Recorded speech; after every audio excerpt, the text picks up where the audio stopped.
Ok, donc je vais vous parler d'un projet, d'un projet Outreach et éducation qu'on a mené à l'Observatoire de Paris, qui a commencé il y a une dizaine d'années, une petite dizaine d'années, et qui fonctionne toujours. Donc c'est un peu un retour d'expérience que je fais ici. Donc l'idée, c'était de se servir d'observations radioastronomiques du H1. On a entendu tout à l'heure le type d'observation qu'on pouvait faire dans le gaz atomique. L'idée étant de retrouver, de se servir de la morphologie de ce gaz dans notre propre galaxie et de sa vitesse pour faire de l'astronomie, reconstruire des bras spiraux dans la galaxie et mesurer des courbes de rotation, comme la courbe de rotation de la galaxie, comme on peut voir ici, c'est-à-dire comment cet ensemble de matière tourne en fait autour du centre galactique. Et cette expérience, elle était destinée à différents publics, depuis des scolaires jusqu'à des étudiants. Donc, on a monté cette expérience avec cette petite équipe dans le cadre d'un projet qui était un projet européen, qui était coordonné par Anne-Laure Melchior, qui se trouve ici au milieu. Et puis, on avait un chef de projet qui était Yannick Libert, puis des gens qui nous ont largement aidés, aussi bien sur le plan logistique qu'informatique. Voilà, donc à l'Observatoire de Paris, on a ces deux antennes radio, une antenne de 2,30 m et une antenne de 3 mètres environ, qui sont équipées d'un récepteur fonctionnant à 1,4 GHz pour observer à la transition hyper fine de l'hydrogène atomique dont on a entendu parler tout à l'heure, qui se trouve à 21 cm. Donc voilà, quelques caractéristiques ici de cette antenne. La résolution spatiale pour la longueur d'onde que je viens d'indiquer, et puis un récepteur qui est relativement modeste, avec un nombre de canaux très raisonnable, une résolution spectrale adaptée finalement à la taille des raies qu'on observe, qui font quelques centaines de kilomètres par seconde, 200-300 km par seconde. Donc une bande passante de couverture entre 0,5 et 1,2 mégas, sachant que 0,5 c'est un peu trop court, et qui peut être tuné dans une bande entre 1,4 et 1,440 GHz, avec voilà, un récepteur hétérodyne dont on a entendu parler déjà ce matin également. Vous avez un exemple de spectre ici qui est obtenu par l'interface d'observation. Donc je vais vous expliquer un petit peu comment on a acquis ce matériel. Alors ça, c'est quelque chose qui n'était pas prévu. Hop, je l'enlève, je le remets. Voilà, donc l'idée de ce projet européen, c'était à la base, pour répondre à l'appel d'offres, c'était de se servir de l'attractivité de l'astronomie pour attirer des étudiants dans les sciences, parce qu'il y a une claire désaffection des étudiants envers les sciences qu'on dit dures, enfin la physique et les mathématiques en particulier. Et puis de tenter des expériences de modernisation de l'apprentissage et de la technique dans les écoles, et puis en même temps de promouvoir de façon très générale les méthodes et les savoirs scientifiques. Donc le projet européen qui était mené par Anne-Laure engageait un certain nombre de pays, et ce projet était issu, enfin l'idée du projet avait germé autour des années 2010, quelque chose comme ça, non plutôt encore, autour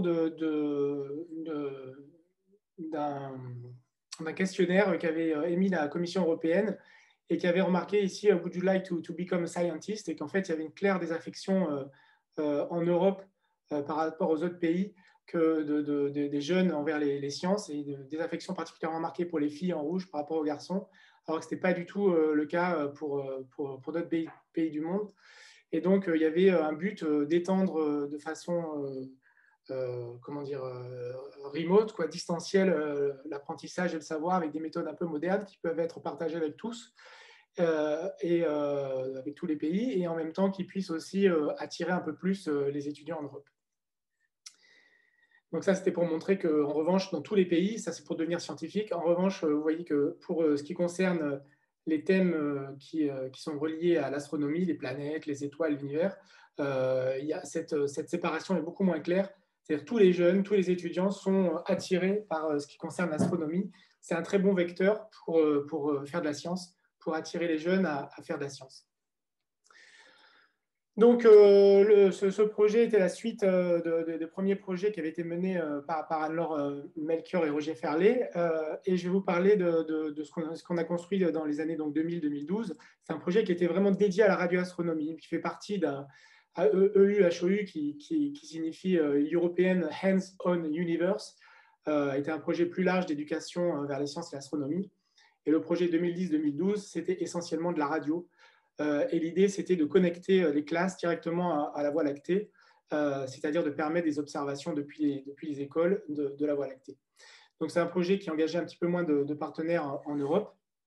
Et l'idée, c'est de développer un réseau de radiotélescopes pour l'éducation qui permettrait d'observer le H1 depuis Internet, depuis un simple navigateur, sans contrainte d'installation de logiciels, parce qu'on sait très bien que dans les écoles, ils ont du matériel qui n'est pas forcément à jour. Et donc, l'idée, c'était avec juste un navigateur Internet, Mozilla ou n'importe quoi, qu'on puisse faire des observations à distance.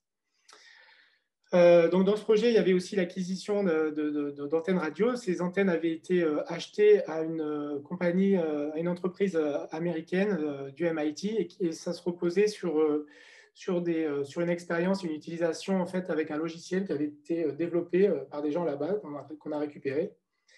La compagnie, malheureusement, a fait faillite et maintenant ne construit plus ses antennes, mais on a réussi à acheter les mêmes antennes qui sont pilotées par le même logiciel.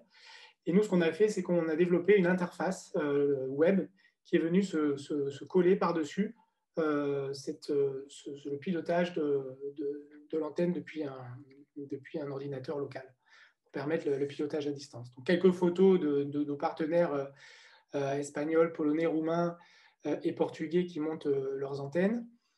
Et l'idée, c'était qu'avec des considérations géométriques assez simples, le Soleil, le centre de la Voie lactée, vous voyez ici, c'est de la trigonométrie, on arrive en fait à faire des petits exercices mathématiques du niveau, disons, lycée, qui permettent de reconstruire la courbe de rotation de la galaxie et également la position des nuages le long de l'axe de visée. Donc l'idée, c'est quoi? C'est d'observer, vous voyez un spectre ici en H1, un spectre d'émission, et puis chaque pic ici correspond à un nuage. Et le pic de vitesse la plus grande correspond à la vitesse de rotation. Et à partir de là, on est capable, avec tous ces points jaunes, vous voyez, de reconstruire en fonction du rayon galactocentrique la vitesse de rotation des nuages de gaz et de montrer que le gaz est en rotation à vitesse constante à grand rayon.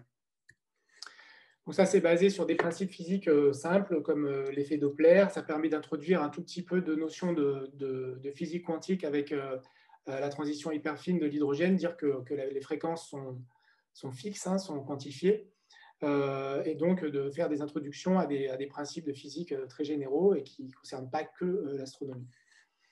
Donc voilà ce que je vous disais tout à l'heure, en identifiant les différents pics, on arrive à récupérer la position des nuages ici le long de l'axe de visée. Ce que vous voyez ici, c'est des exemples de ce qu'on peut voir sur l'interface. Je vais vous la montrer par la suite. Donc comment est-ce qu'on arrivait à ces buts?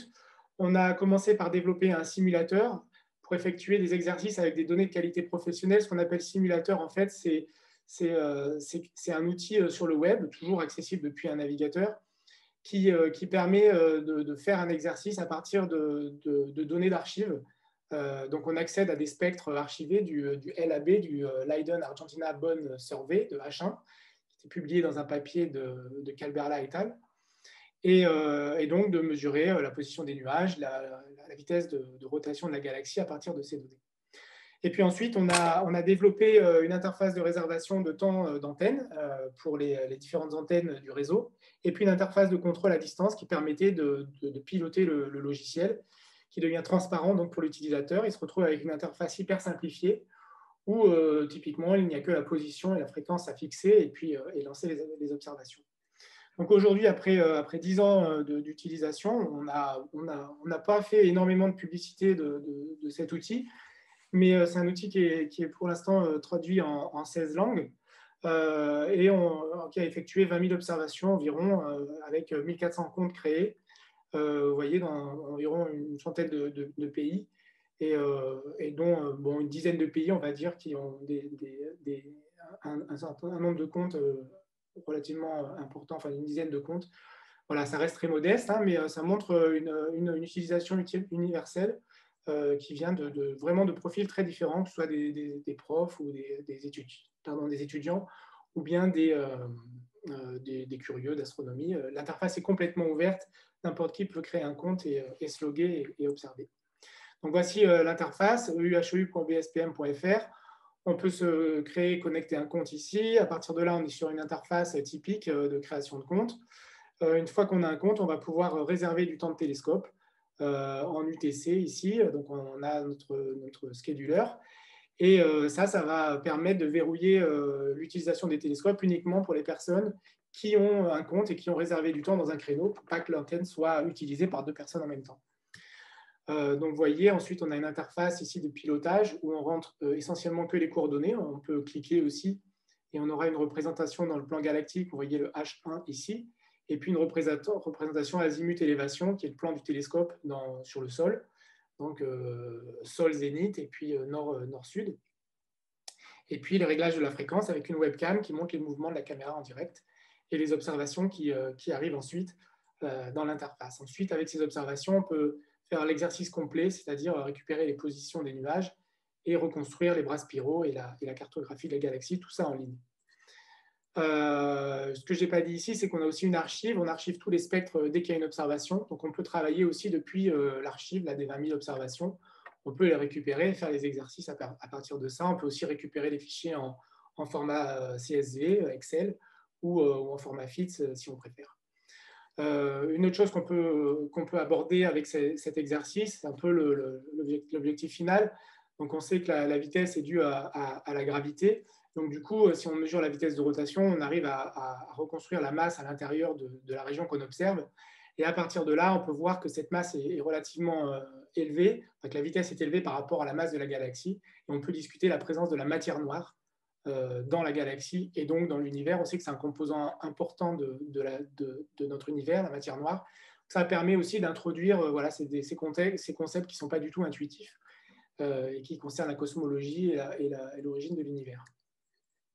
Voilà, ça c'est un exemple qui vous montre que dans de nombreuses galaxies, quand on observe de façon professionnelle les disques en H1, on a effectivement des courbes de rotation qui sont plates et qui signifient qu'à très grand rayon, on a encore de la vitesse et donc il faut de la matière pour maintenir cette dynamique du gaz à très très grand rayon. Cette matière, c'est de la matière qui n'est pas visible puisque cette masse n'est pas visible sous la forme d'étoiles ou sous la forme de gaz ou sous la forme de poussière.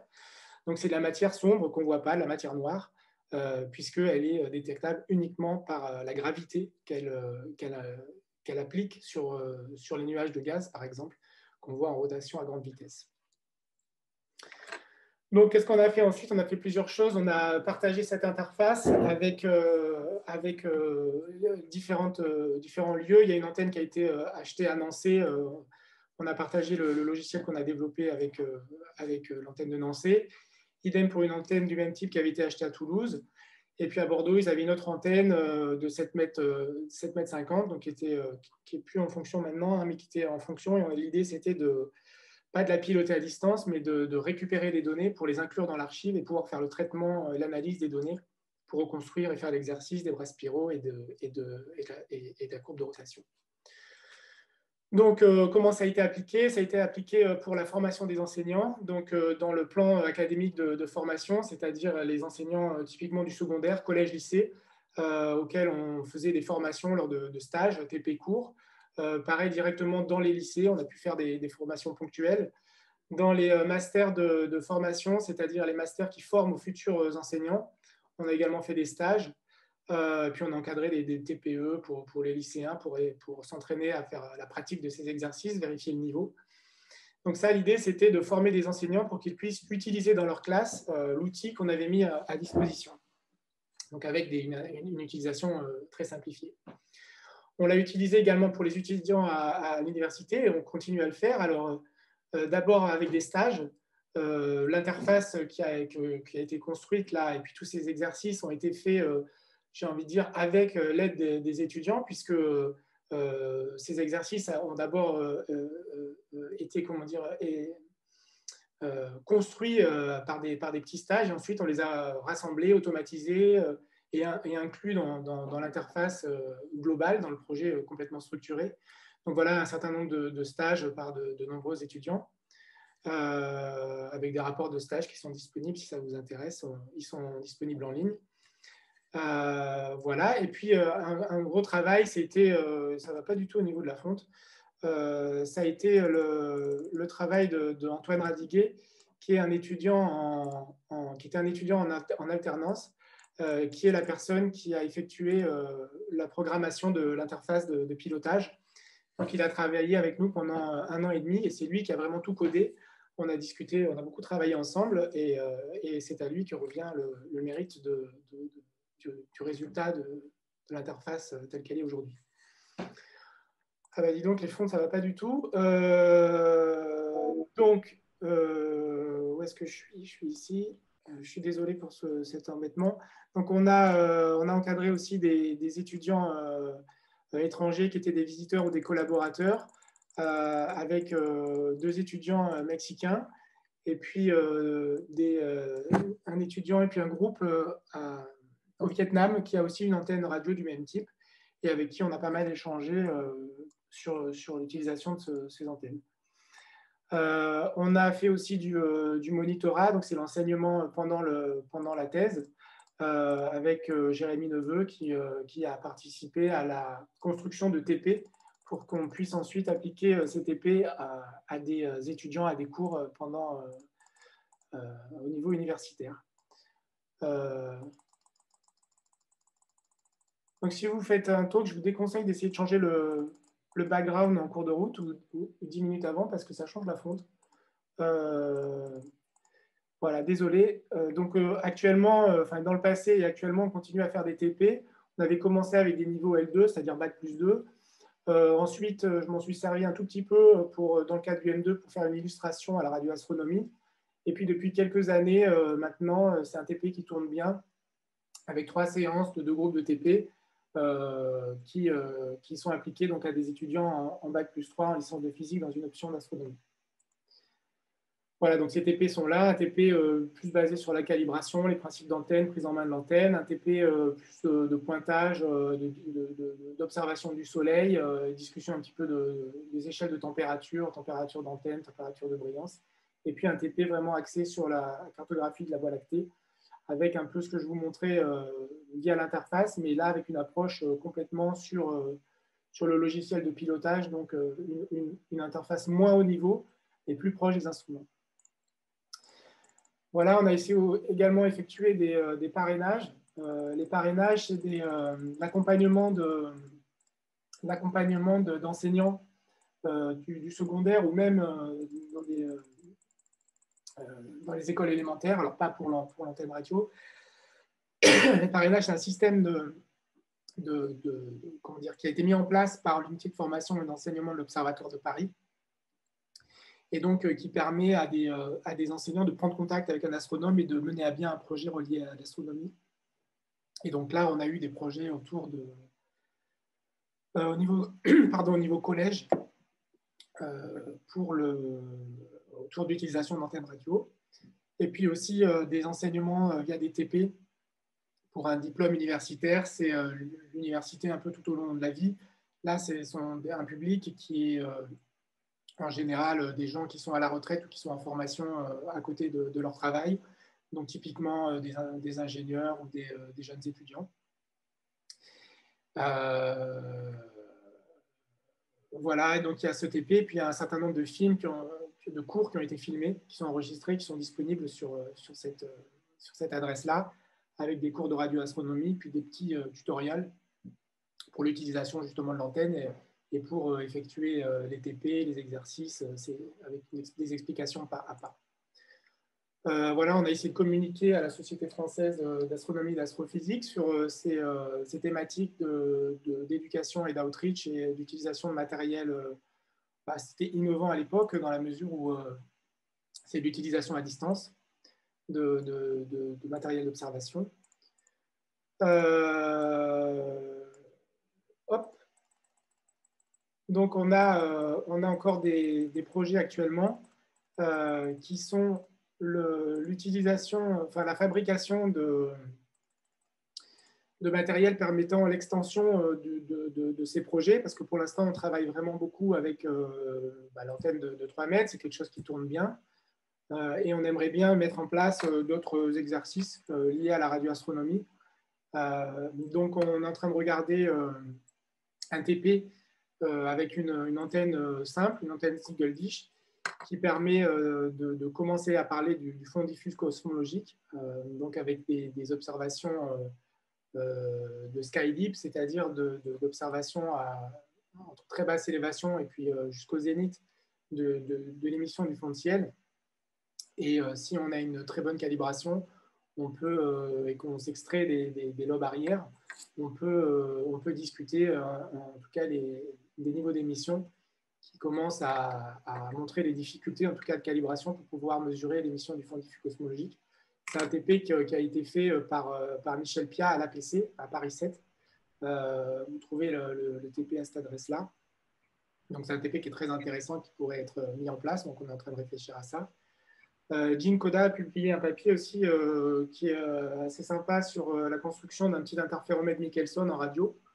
Voilà, donc c'est quelque chose qu'on essaye d'étudier aussi, la mise en place. C'est essentiellement de la mécanique. Hein, et voilà, donc ça permet d'introduire du coup les concepts d'interférométrie, bon, même si on joue un peu avec les chemins optiques ici.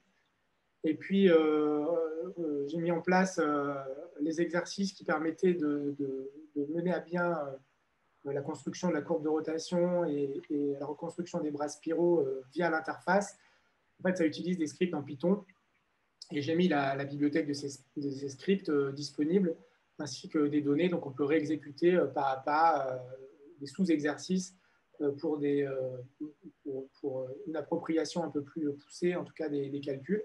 Donc, pour l'instant, je n'utilise pas trop ça, mais ça peut permettre d'avoir une approche plus, comment dire, exercice quoi, de laboratoire à partir de données d'archives, par exemple. Et puis, plus récemment, on vient de répondre à un appel d'offres de l'IAU, le bureau de l'astronomie outreach. Philippe, excuse-moi, 3 minutes, Philippe, s'il te plaît. Ouais, j'ai fini. Okay. Le bureau d'outreach ici pour un projet inclusif donc, et autour de SKA. Et l'idée, c'est avec des partenaires, cette fois-ci internationaux, de poursuivre ou relancer ces activités, hein, puisqu'on n'a plus de soutien depuis 2012. Mais par contre, c'est un bon support pour faire de l'éducation et de l'outreach en préparation de SKA, puisqu'on a une expérience dans le domaine.